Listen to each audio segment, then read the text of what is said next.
Thank you for joining and welcome to Lead Dev Bookmarked. Lead Dev is a global community of engineering leaders who come together to discuss all things leadership, team, tools, and tech. Bookmarked is our monthly book club, and this is our seventh event. Wow, how the time has flown. Um, this edition of Lead Dev Bookmarked is sponsored by Work & Co. Thank you to them for helping us put this together. Make sure to join the Lead Dev Slack workspace. We'll take some questions live and then continue the discussion there afterwards. You can find details at leaddev.com/bookmarked. I'm Susan Bond, and I'll be your moderator for this discussion. I'm a former COO and executive coach. My specialty is tech leaders, which is why I love this. And you can find me on Twitter at Susan Bond, just my name. Today, we'll be talking about The Effective Engineer with Edmund Lau. Edmund authored The Effective Engineer and co-founded Co-Leadership to provide the most effective leadership training for engineers. His mission is to show people the dreams that are possible in all areas of our lives, if only we so choose to create it. He used to apply his engineering mindsets towards building software. Now he applies the same rigor and systems-oriented mindset towards a harder, but even more important problem, teaching people how to build relationships, build trust, and build teams. Yes, it is even harder. I would agree with you. It's so important. Okay, enough of my side. Also richer. Yeah, also richer for sure. He's run leadership workshops and seminars, both in person and online, for thousands of people from top tech companies, including Google, Facebook, Dropbox, Amazon, Airbnb, Slack, Stripe, Coinbase, Quip, Pinterest, and more. He brings over a decade of experience in Silicon Valley from Google, Quora, Quip, and Ulala. I probably butchered that. His work has been featured in the New York Times, Forbes, Time, Slate, Inc., Fortune, and Wired.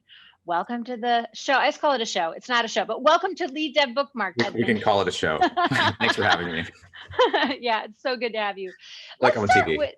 Yeah, exactly. Like we can just pretend for one day. So I'm curious, how did this book come about? Can you just give us a little bit of the background? Yeah. This was a while back. A while back, I was working at this company called Quora. It was a question and answer site. And when I joined the company, it was probably around 13 people. And by the time I left, it was around 70. And I'd been sort of focusing my career up to that point, just like focused on a lot of, sort of personal effectiveness. Like, how do I get things done? How do I build software effectively? How do I build products get used by people effectively? And there was one summer where, when I was working there, suddenly the team was going to almost double in size because of interns that we were bringing in.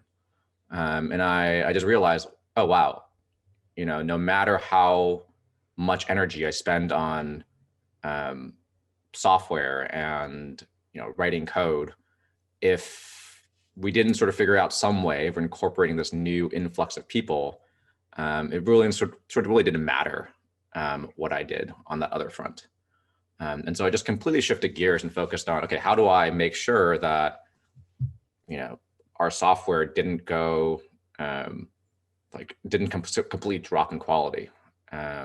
We're also practicing continuous deployment at the time, so every code commit was pushed immediately to production. And so I was just afraid of getting that, someone would sort of break the website all the time. And so I almost completely shifted gears to focus on, okay, how do I mentor, how do I onboard all of these new engineers to make sure that, everything about the product, everything about the team still stays in a good place. And in the process of doing that, I realized, wow, there's so much knowledge that so many of the seniors engineers have that would be really beneficial to all of these newer hires. How do we try to distill that into some set of onboarding session, some set of labs that they have to go through, so that they have a solid foundation for working at the company. And then after that experience, I realized, oh, this isn't just something that we need for this company. It would be beneficial for the industry as a whole. And so I decided after leaving Quora that I would, go out and just like interview a bunch of like all these engineering leaders in Silicon Valley and ask them, what is it that like now that you wish you knew earlier in your career? Like, what is it that helps your team actually succeed? Like, what is it that you really value in sort of the investments that you're making in your team? And sort of collecting all of those lessons and themes and distilling them into a book. That's sort of how this project really got started. Very cool. I'm curious, was it hard to find, someone to publish it or to get it out into the world, or, quick about that process? How was that? Oh, actually, I ended up self-publishing. Got it. I went out and talked to a bunch of different authors who had, tried the self-publishing route, try the publishing route. And I was kind of thinking of it as actually building a business. Like the book was my product. And I wanted to, actually treat it as a business that I could build and grow and like create a source of income for myself. And talking to authors, actually most like traditional authors, when they publish a book through a publishing house, they only get about like 6% of every book sale. And so if you're wanting to build a business from it, it's not really, really great route. And so I decided to learn about marketing, learn about sales, learn about to spend also energy on growing my my audience so that there was like an audience to actually sell the book to.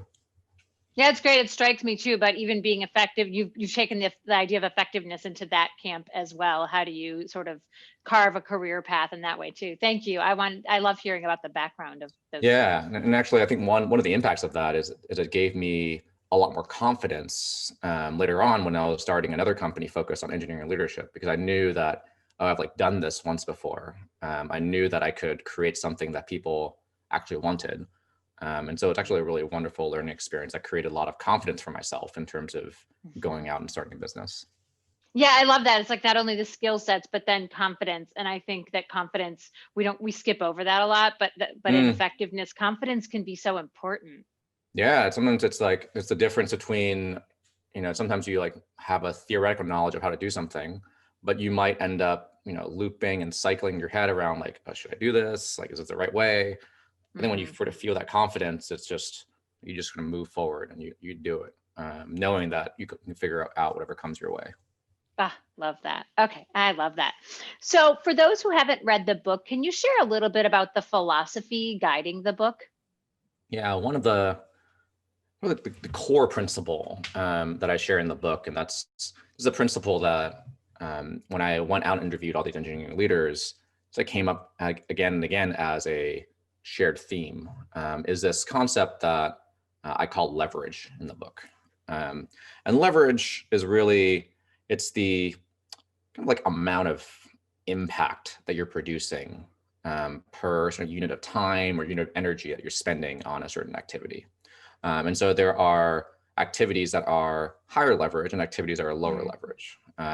Higher leverage activities are kind of like, investments that you make maybe in yourself, investments that you make in your team or like in your code base that kind of pay off all these like recurring dividends over time.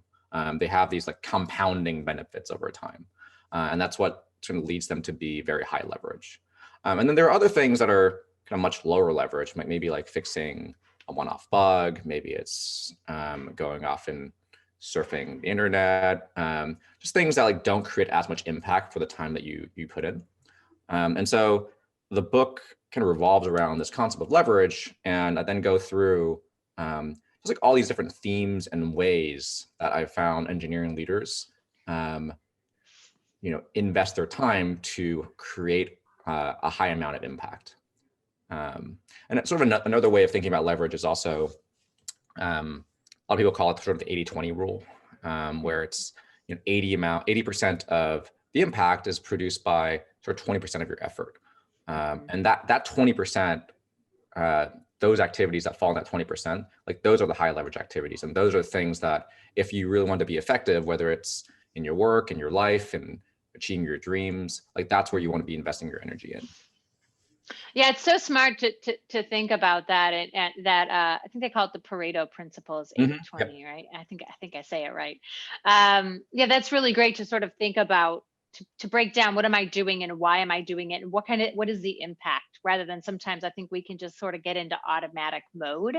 Yep. So it seems like it's giving you an opportunity to be introspective and think about high value activities that will Yeah, lead to for sure, leverage. for sure. And like sort of thinking about like what is it that you actually want, and what are the things that actually bring you closer to that goal, and what are things that might have kind of downstream, almost like a domino effect. Like you can think of Mm. like a chain of dominoes. Like the high leverage activities, when you knock one down, it like allows you to knock down bigger and bigger dominoes toward your Mhm. dream or toward your goal. Yeah, it can build momentum is sort of that is it when I think about dominoes, it's like the, that effect. I was Mhm. thinking of like those those things where people Exactly. set those up. Um, well, and on that note, one of the things that really captured me was, the Quora engineers and the story you tell about the one activity that they focused on, which I think might not seem, to gain leverage, which might not seem obvious at first. And I'm wondering if you can share what that was and why it was an effective means of leverage. Like, why did the Quora engineers pick that one thing to leverage as a piece of leverage?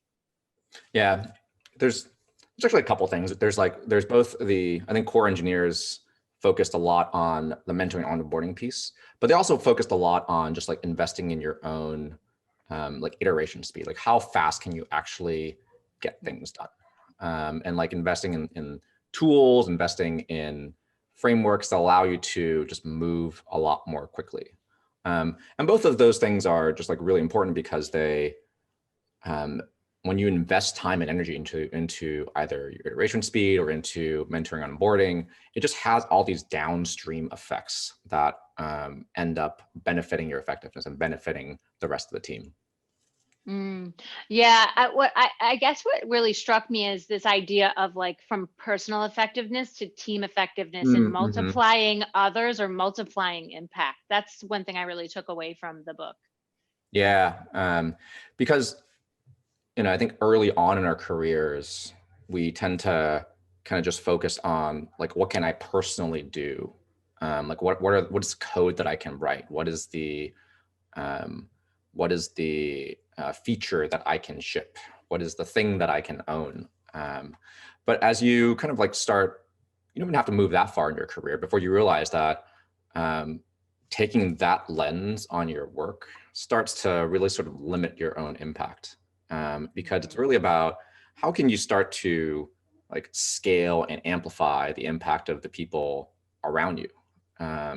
Like when you start thinking about that, then you start unlocking all of these multiplicative impacts, where it's like, oh, I can actually make my team 2x more effective or 3x more effective by doing this thing.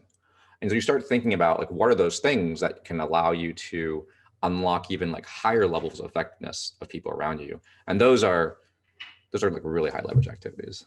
Yeah, I thought that was such just a great reminder for all of us, Mm, we to not just think about ourselves, but to think about that actually we gain as we gain with other people, we help the team move faster. yeah. Um, and I think one of the things you talk about in the book that I think is related to is, the idea of learning, Hmm. and I'm curious, like, why do you emphasize and why is it so important for engineers to optimize for learning? Yeah, there's actually like two. I think there's a perspective that I share in the book, which I'll share again, and there's sort of almost like a new perspective I've gained from doing like coaching and leadership development that I'll also share. Mm, Um, I think investing in yourself is probably like single most valuable thing that you can do in terms of mm, helping you become more effective at whatever it is that you want to achieve in life, whether it's work related, whether it's life related, whether it's like relationship related. It all sort of comes back to investing in yourself. Um, and a really kind of like simple way to think about it is, in the same way that when we um, invest in index funds, it kind of like pays off interest or dividends that like then like get reinvested and like compound over time. Um, the same thing is true when we invest in ourselves. Like if we were to improve ourselves at um, like make ourselves like 1% better every single day. It's not just, we don't just add all those like 1% together to get, 3.65%.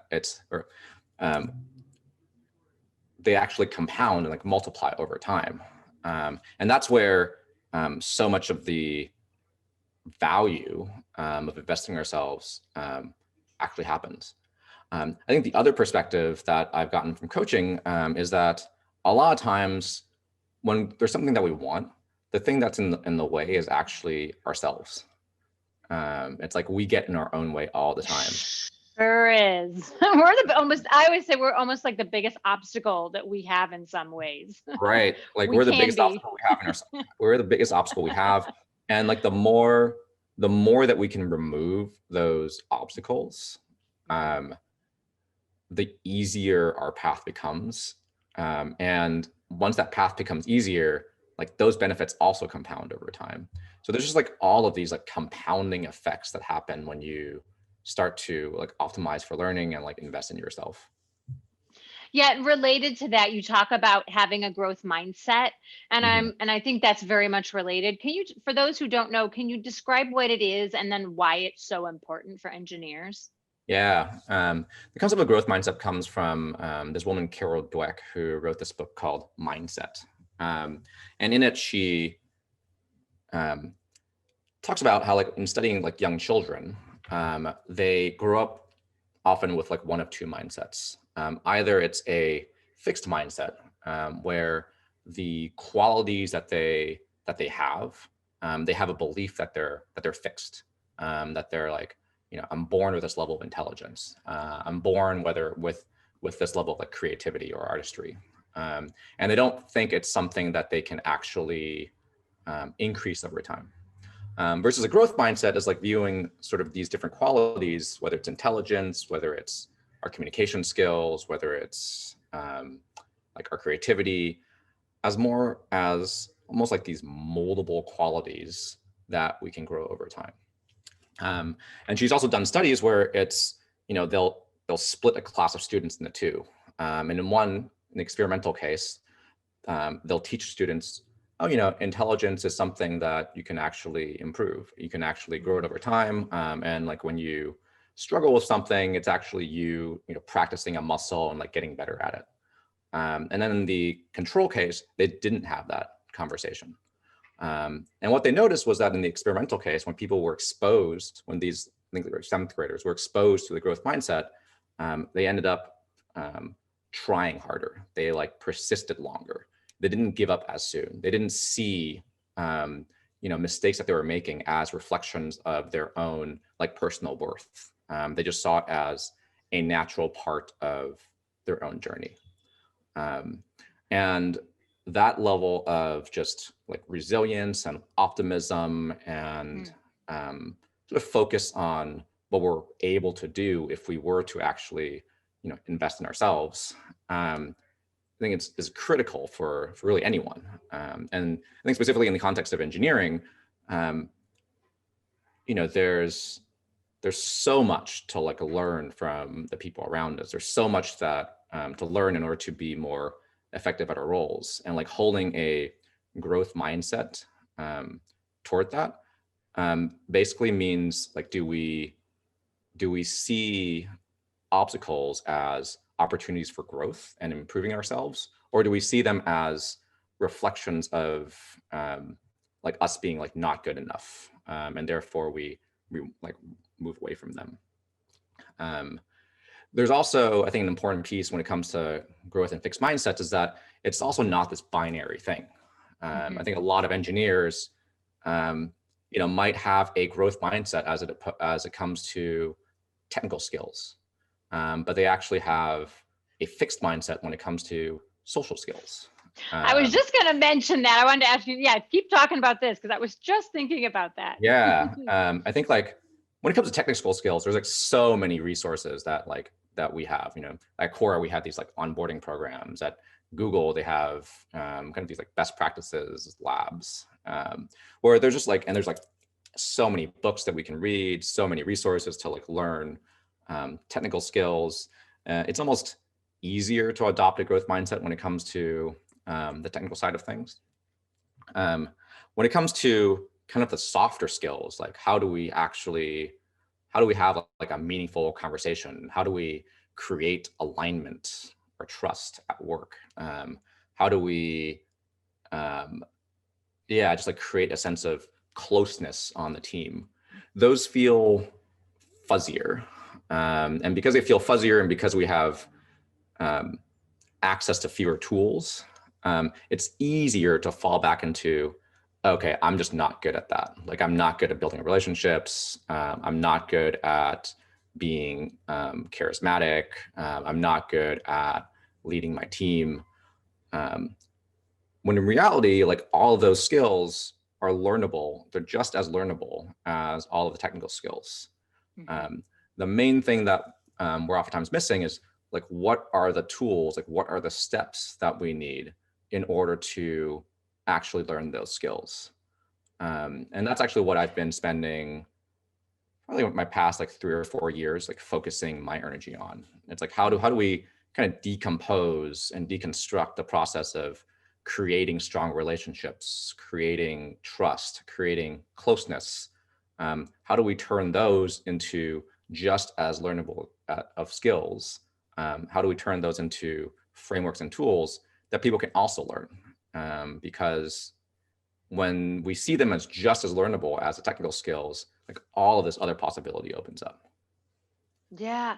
Well, yeah. And I know, in my own work, as folks become more senior, the technical skills become actually less of the roadblocks, and it's Right. maybe more of like people skills.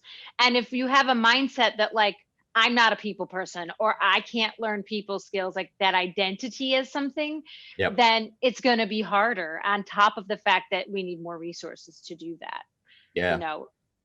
And I'll be honest, like, I'm an introvert, and I used to like suck at social skills. Like, I remember, I think it was maybe 6 or 7 years out of college, I realized that, oh, like, my close friends are actually still the same friends I had in college. Like, I hadn't actually made really sort of any new friends. And it was kind of that moment that like created this decision for me. It was like, okay, I want to like get better at social skills. And so I would try these experiments. There was a year where I just said yes to like every social engagement, and would put myself in uncomfortable situations, just to make it more normal for myself, to be okay with that discomfort.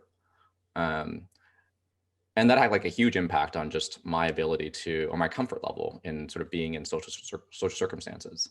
And then before COVID, I actually did this thing where I spent about 2 years, I would take like Uber and Lyft rides around the city, and every ride I would hop into the front seat, and I would try to get into as deep of a life conversation with the driver, as quickly as possible, because I believed that it was possible to like to have a like deep conversation in like short amount of time, that we didn't need to have to necessarily go through like small talk. And I would just have these wonderful experiences after like practicing and treating it as a skill that I could learn. I would have these experiences where, drivers would like, there was one driver that like serenaded me in the car. They I would love like, that. they would like share their dreams with me. I've seen like grown men who are drivers like cry talking about things that were really meaningful to them. There was actually a guy who even like after a conversation like kissed me on the cheek, because he was just felt like so warm about it. And it just proved to me that like, even these like social skills, or even skills around having conversations that are more connective, is like a learnable skill, just like any other skill. And I really, like, I feel a strong desire to just like share, or like let more people know about that, because it's added such a higher level of richness in my own life. And I feel like it'd be somewhat valuable for like more people to have access to that.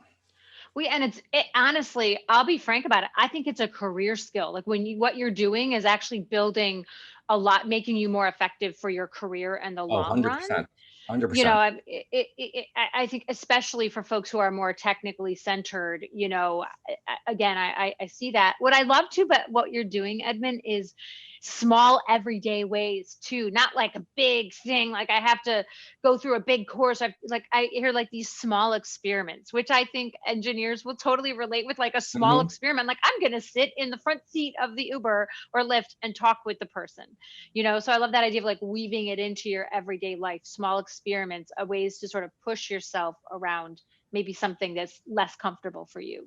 Yeah, and I appreciate that. And also, you mentioned sort of like it's important for your career. I think just imagine like if you could have um, like when you're starting a new project, if you could have like a 5 minute, 10 minute like deep conversation with this person and leave feeling a sense of trust with this person, how much easier it will be in the future to like decide together on what to work on, to like share feedback, to make sure that like your goals and their goals are both met.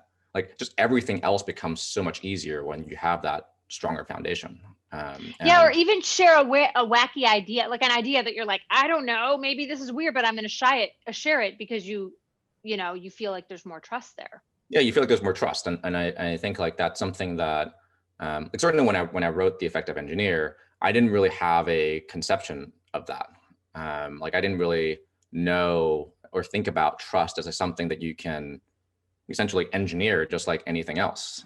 I mean that's why like in the book there's no chapter on like communication or like no chapter in relationships. It's not because it's not important. It's just like back then when I wrote that book, it was not something I knew how to like systematically build. So I almost take like if you wrote a second edition or another book, you would write much more about that. Yeah, for sure, 100%. Yeah. Um, so couple last quick questions here. I mean, I think we've talked about this, but just to tease it out more, was it underappreciated but critical skills that engineers can learn to master to be even more effective? Maybe something we haven't talked about yet that they maybe not think about? Underappreciated Maybe skills. like, yeah, like they don't recognize it, or something you think can really add leverage. You can go either way with that question. Um, hmm.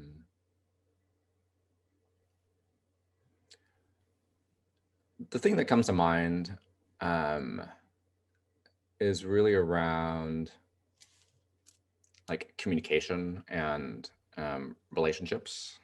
And a relationship we like touched on a bit already. I think most of us, it's easy to kind of fall into the stereotype of an engineer where it's like you just focused on writing code, um, figuring out the easiest way to get something done and being like very productive and effective at that. Um, but like so much, especially during their COVID, it's like so much about our effectiveness in building software and like building teams is about kind of everyone actually staying on the same page. Mm. Because in some sense, it's like it doesn't really matter how fast you're going if like everyone else is kind of going in a different direction. Then as a whole, you're not really sort of moving most effectively toward the thing that you actually want. Um, and so specifically in the context of communication, I think the skills around actually aligning people around you to all be oriented in the same direction, Mm. and to know that, oh, like we're in this together, we're on the same team. Um, that just makes everything else so much easier. It allows you to, okay, if something is off, you can like easily give feedback without feeling like you're necessarily attacking someone or like for other people to feel defensive, because you know you're on the same team. You know that you're like sharing this for the purpose of getting us all oriented in the same direction. It's easier to like ask for help. Like if you feel stuck on something and you know that, okay, well, everyone else is here to support me. They don't mind. They won't get bothered if I ask for help. They won't think I'm stupid. Like asking for help becomes easier. If there's like a changing requirement, like a customer decides, okay, like this doesn't really work anymore. We need to do this, or like and exec decides that, it's like so much easier for the entire team to like reorient in a newer direction. And so it took so much like team effectiveness falls out of just feeling aligned on the same team. And in the same way that, we've been talking about growth mindset and fixed mindset, like we can also take a growth mindset toward the skill of like alignment building. That's actually a large part of the reason why at the company I started, Co-Leadership, like our first course that we taught was on building alignment. It's like, how do we actually like turn this into an actual skill that you can learn, because it has such high leverage and it's so underappreciated. And it has such like a big impact on the trajectory of your team. Yeah, and I think also that building alignment, I kind of feel like there might be a little bit of a stereotype that building alignment is for leaders. You don't need like people with leadership titles. And what I hear and what I think is that anyone can help build alignment, and make sure that we are in alignment, for the benefit of the team. And I'm curious if you can share like maybe a discrete skill or two that folks can think about, around how do I build alignment or practice that skill of building alignment? Yeah, sure. I'll share two little pieces that I think like we can sort of convey over a show and have people like pick up. Great. Yeah. I think one of the key themes that we teach in building alignment is just the idea of making the implicit explicit. Yes. Because whenever we run into friction, whenever we run into conflict, almost always the cause is that there was some unstated expectation that was like unmet. Like when we get frustrated at a coworker, oftentimes because we had some expectation about their behavior or about how they should be showing up at work or how they should be responding to a certain bug that wasn't explicitly stated. And so because if there was an implicit expectation that wasn't met, we get frustrated. Yep. And yet like different people have different expectations. And so having a conversation that actually puts those expectations, those assumptions on the table and by making them explicit, now there are things we can actually design around. Now there are things we can actually talk about. And so it's until we actually, vocalize them, until we actually make them concrete, we can't actually spend energy on like aligning around them. I think two definitions, sorry to interrupt you. I think making definitions of things. What do we mean by something it's like that. I think that is such a powerful lesson. And like definitions, expectations, assumptions. What do we mean?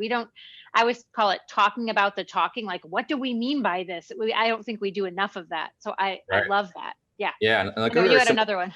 Yeah. Another question that's like along the same lines that we were sharing is like what does success look like? We oftentimes don't ask that question. And so we have different conceptions in our minds of like what success looks like. And if we have different conceptions, we're all going to be aiming on different routes. Like maybe one person thinks, okay, we need to get this done fast. The other person might be, okay, that's like build something that is high quality and like reusable for the future. You want to make sure that your definition of success is like aligned in the same direction. Another kind of like just quick tool I'll share is a lot of building alignment is around kind of like really just discovering like what's important to the person that you're working with. And most of our conversations generally just only sort of go around the surface of like what a person's values are and what they actually care about. And what we really want in building alignment is to like get a little deeper, like understand like what is it that they actually they're actually motivated by, what is it that they're actually excited by. And one way that you can do this is by asking something that I call like a powerful question. And a lot of times when we ask questions, we either ask like a yes/no question. It's like, do you think this is a good idea or not? And they say yes or no. And then we don't really get sort of much deeper than just that response. Other times, like as engineers, we're often tasked like how do we do this? So we start questions with how, and that kind of engages us like problem solving aspect of our minds, and doesn't help us get deeper into like what is actually important to you about this project. Sometimes we also ask like why is this important to you? And sort of an unfortunate part of the word why is that it can sometimes invite defensiveness. It's like, why are you doing this? And then the other person might feel defensive or judged, even if your intention wasn't to judge them. Yep. And so a powerful question is oftentimes a question starts with the word what. It's like open-ended, it's like curious, like what is important about this project to you? Like what does success look like to you? Like what else? And they're just ways of kind of getting deeper to what a person actually cares about. And so it's useful whenever you're working with a stakeholder, whenever you're working with a manager, whenever you're working with anyone who has like some opinion or influence around the work that you're doing. If you can ask like a few powerful questions, you can oftentimes get very deep in a very short amount of time to know what's important to them, so that you can, again, like align your energy and align your efforts around it.